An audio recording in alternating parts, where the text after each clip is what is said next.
Greetings, this is Andrew Baker from Brainwave Consulting Company.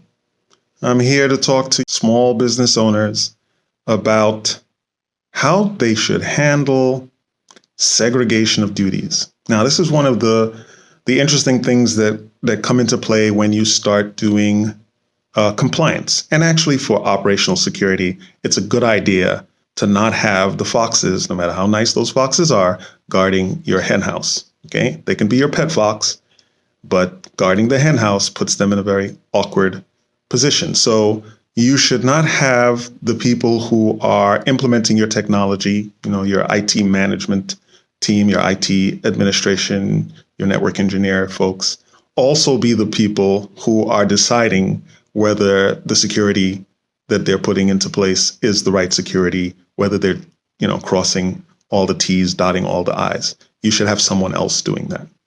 Now, so segregation of duties is important.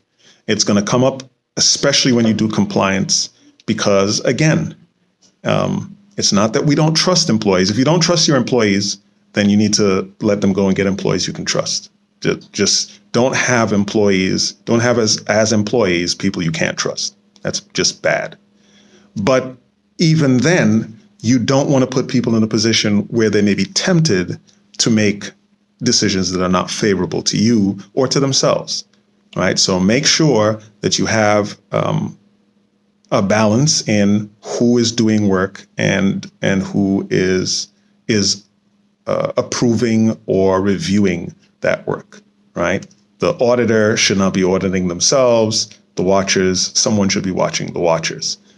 So segregation of duties is important when you start to do compliance, whether it's full-blown regulatory compliance, your PCI, your HIPAA, your GDPR, or if it's just, the compliance program of a customer, of a large customer or a customer in a regulated environment, they're still going to want to know, wait, who's handling X and who's watching them and who's checking on this and who's validating this?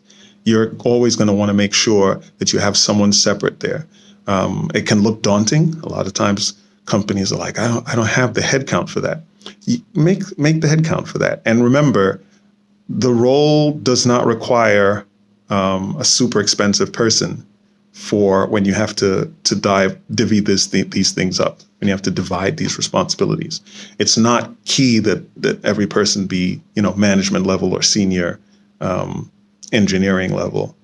What's important is that you not have the same person. I worked in a small team at one point, and I was in charge of the entire security. And I lobbied to get a sidekick and brought him on, and we divided the labor. I set the policy, I set the strategy, and he was the tactical guy.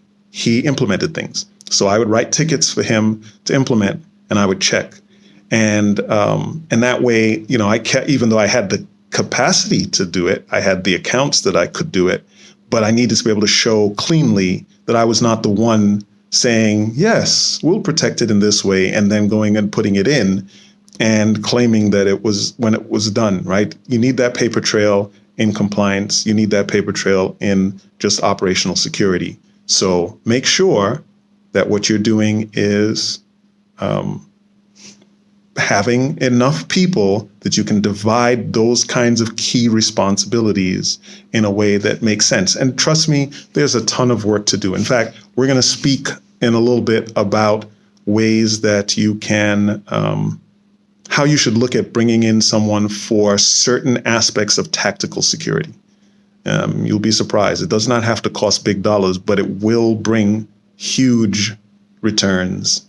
It will pay off huge dividends for you. Okay, thanks for your time. Speak to you later.